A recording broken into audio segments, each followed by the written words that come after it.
Et si vous faisiez du sport tout en douceur pour la bonne cause, c'est le but de l'opération Mettez Basket en entreprise.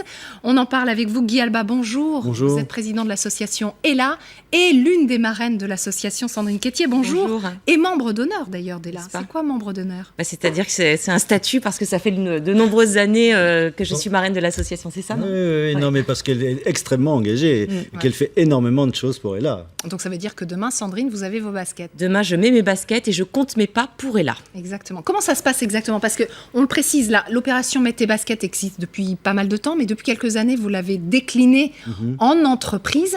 Oui. C'est-à-dire que vous allez à la rencontre d'entreprises et vous leur dites, ce serait bien que vos employés chaussent les baskets. Déjà, on a adapté quand même le concept qu'on a dans les écoles qui dure depuis 1994. Vous voyez, donc il y a plus de 400 000 gamins on a clos l'opération aujourd'hui. Il y a plus de 400 000 gamins qui ont fait l'opération au cours de l'année scolaire. On s'est dit, ça serait quand même bien, ces gamins nous donnent tellement de pêche et un tel bel exemple qu'il faudrait qu'on aille voir les adultes, leurs parents, dans les entreprises. Et on a adapté le concept dans l'entreprise parce que l'entreprise doit d'abord travailler. Enfin, on va voir l'entreprise pour travailler. On ne peut pas envoyer tout le monde dans la cour, aller non, mais l'idée, c'est d'en faire une journée particulière où tout le monde fait l'effort de se mettre en basket et surtout tout le monde fait l'effort de faire le plus de pas possible. Imaginons la tour de TF1, au lieu de prendre l'ascenseur, il va falloir prendre les escaliers parce que ça fait plus de pas. Au lieu de téléphoner ou d'envoyer un mail à son voisin du bout du couloir, on va aller le voir. Donc ça crée une convivialité particulière. Le boss de l'entreprise peut se mettre également en basket.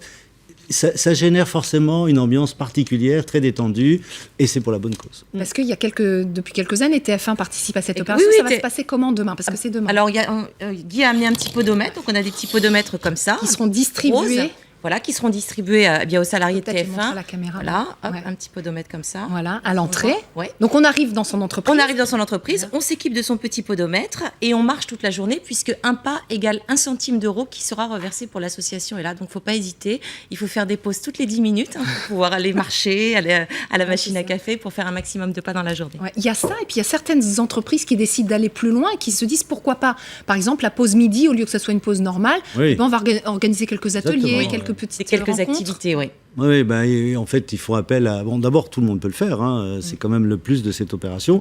Maintenant, dans une entreprise, il y a des gens qui sont un peu plus sportifs que d'autres, donc pourquoi pas faire une course sur le temps de midi, des jeux sportifs, des séances avec des coachs, et ça passe très bien, évidemment. Donc ça veut dire qu'un pas égale 1 centime. Oui. Ensuite, c'est l'entreprise qui donc, comptabilise finalement les pas de chacun de ses employés. Oui. À la fin de la journée, ça fait un montant. Et qui est entièrement reversé à ELA ? Qui est entièrement reversé à ELA, oui, c'est exactement ça. Et alors, demain, c'est la journée nationale. Certains vont peut-être rater le coche demain, mais je pense qu'il faut quand même dire clairement que les entreprises peuvent s'inscrire sur notre site, donc MTB pour Mettez Basket, ELA, tout ça en un seul mot. Et puis, ils peuvent le faire à d'autres moments dans l'année. On a des oui, c'est pas forcément que demain, à la limite. Non, symboliquement, demain, on regroupe quand même, c'est la journée nationale. Mais s'il y a une entreprise qui veut le faire dans une semaine, il n'y a pas de problème. S'il y en a qui veulent le faire toutes les semaines, il n'y a pas de problème non plus. On ne va pas fermer non plus les portes à toutes les entreprises bénévoles. Il y en a 90 pour l'instant qui sont. Oui, on est déjà au-dessus du score de l'an dernier, 90. L'année dernière, c'était 50 millions de pas. Donc, plus de 500 000 euros ont été collectés l'an dernier. Cette année, on devrait faire mieux. Donc, c'est que du bonheur. Voilà, on va revenir sur les dons, donc reversés à la recherche notamment. On ne l'a pas dit, mais effectivement, est là pour aider à la recherche contre les leucodystrophies. Qu'est-ce que c'est exactement ? Et effectivement, c'est un mot un peu barbare. Vous avez suivi une petite fille atteinte de cette maladie, elle s'appelle Léonie. Dans cette maison, tout est organisé autour de Léonie. Des sièges corsets pour lui offrir un bon maintien quand elle mange ou quand elle joue, de quoi écouter les histoires qu'elle aime tant, et surtout toute l'attention de ses parents. Ce sont eux qui les premiers ont remarqué quelque chose de différent chez leur petite fille. Elle avait alors 18 mois, elle ne marchait pas et était moins stable que les autres enfants de son âge. Il a encore fallu du temps pour étiqueter cette leucodystrophie indéterminée encore plus rare et difficile à diagnostiquer que les autres.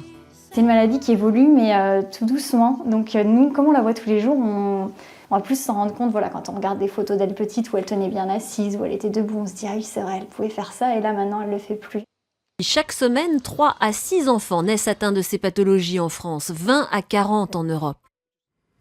voilà, Léonie, mais effectivement, il y a plusieurs formes de leucodystrophie que vous avez rencontrées, Léonie. Léonie, on l'a vu ce matin, puisqu'aujourd'hui, c'était également le prix ambassadeur. Et là, réunit un peu tous ces ambassadeurs, les élèves, les étudiants qui participent à la dictée d'Ella, entre autres. Et il y a des familles qui sont là. Et il y avait Léonie avec sa famille ce matin qui était super heureuse d'être là. C'est vrai. Qui était radieuse, c'est vrai.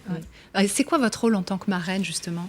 Eh bien, c'est d'essayer de mettre sa notoriété au profit de l'association avec mon image, en participant à justement à des opérations comme le prix ambassadeur, en mobilisant autour de moi d'autres personnalités, en faisant parler de la maladie, en allant dans les écoles pour la dictée. Voilà, c'est plein d'actions qui sont complètement différentes. En organisant des concerts. Des concerts aussi. On a organisé, Ella a organisé un concert à l'Olympia dimanche dernier, je crois, le 22 mai. Vous avez chanté ? Oui. Pour l'association. On vous connaît très bonne chanteuse. Donc c'est des moments, et ce qui m'a fait très plaisir, notamment par rapport à l'Olympia, c'est les familles qui sont venues me voir ce matin, que j'ai rencontrées, qui nous ont dit merci, c'était super, on a passé un bon moment, on a dansé, c'était et là c'est gagné. Donc les familles, ça leur permet aussi que tout le monde soit regroupé autour de la maladie, mais aussi que ce soit un peu la fête et que ça puisse aussi être un moment un peu de convivialité. Mais voilà, parce que c'est la philosophie d'Ella. Ah oui, complètement. Ouais. Ella, c'est une famille, et quand une famille a un coup dur, et bon, le leucodystrophie, c'est un vrai coup dur dans une vie d'une famille, on se serre les coudes. Et puis, on essaie quand même d'avoir des moments de respiration, des moments de répit. Et c'est un des grands... on en organise beaucoup. D'abord, tous les parrains et marraines qui sont comédiens, chanteurs ou autres artistes, dès qu'ils passent quelque part dans leur tournée, ils invitent des familles de l'association. Donc ça, c'est des micro-moments quand même de détente. Et puis, on organise des grands rassemblements, nous, à Center Park notamment, chaque année, où on a entre 800 et 1000 personnes qui viennent passer un moment où on peut poser la maladie, on peut parler d'autre chose, quoi. Faire une parenthèse. Parce que c'est ça aussi, les dons sont utilisés pour la recherche, bien évidemment, mais pour accompagner aussi les familles. Pas que, pour accompagner les familles dans leur quotidien, pour trouver des places en structure d'accueil lorsque c'est difficile d'en trouver, pour financer un aménagement d'un véhicule pour un fauteuil handicap, pour aménager une maison, une salle de bain lorsque le handicap devient trop pesant, pousser les cloisons, faire passer un fauteuil. Enfin, tout ça, c'est des frais très importants.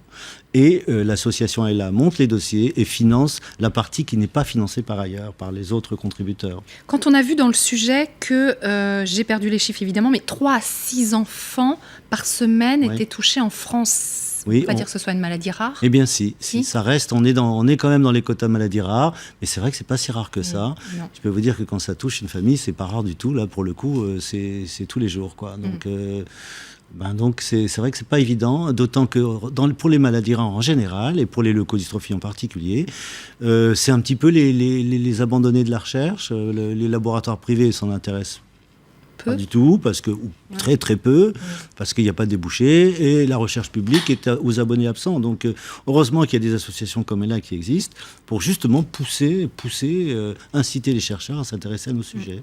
Quand vous rencontrez les enfants, Sandrine, effectivement, est-ce que vous pouvez voir, c'est qu'il y a différentes formes de leucodystrophie. Alors, je ne suis pas médecin, mais il y a beaucoup de formes de leucodystrophie, effectivement, qui évoluent plus ou moins vite. Donc, on a des enfants qu'on voit une année, malheureusement, qu'on ne revoit pas l'année suivante.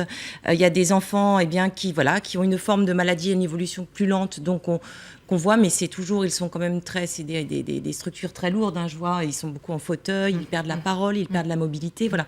C'est très compliqué, et moi, je suis toujours très admirative de la dignité des familles, déjà, et puis de l'engagement.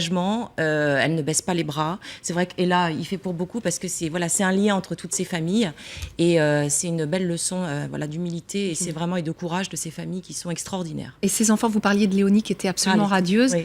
Malgré leur maladie, restent des enfants ? Oui, complètement. Ça reste des enfants qui ont, je pense, conscience de leur maladie, mais qui ont des moments comme ça où ils réussissent à complètement s'échapper de leur condition d'enfant malade. Et quand ils ne parlent pas, ces enfants, ils s'expriment autrement. Il y avait des grands sourires ce matin, parce que les deux enfants qui étaient sur la scène... Malheureusement, on ne pouvait plus s'exprimer comme nous, mais il fallait voir le sourire de Tristan lorsque Grégoire a chanté, ou le sourire de Léonie. C'est formidable. Ils parlaient d'eux-mêmes. Est-ce qu'on peut dire un mot quand même de cette maladie ? Effectivement, elle n'est pas forcément détectable. Tout dépend du degré de la maladie. Ça dépend aussi de la forme de leucodystrophie. Encore une fois, il y en a plusieurs. Il y en a plus de 30. Aujourd'hui, on a dénombré plus de 30. Vous voyez, donc c'est pas simple. Mais globalement, c'est un peu comme un fil électrique. Vous savez, le nerf est un fil électrique du cerveau de la la moelle épinière, c'est-à-dire le centre nerveux.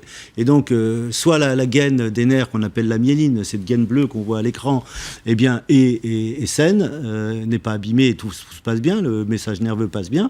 Soit elle est abîmée, on voit les petits trous dans la gaine, et là, patatrac, puisque le courant passe plus. Et quand je dis le courant, je pense à un message nerveux, par exemple, lever un bras, ouvrir sa bouche, ou voir la télévision, regarder la télévision.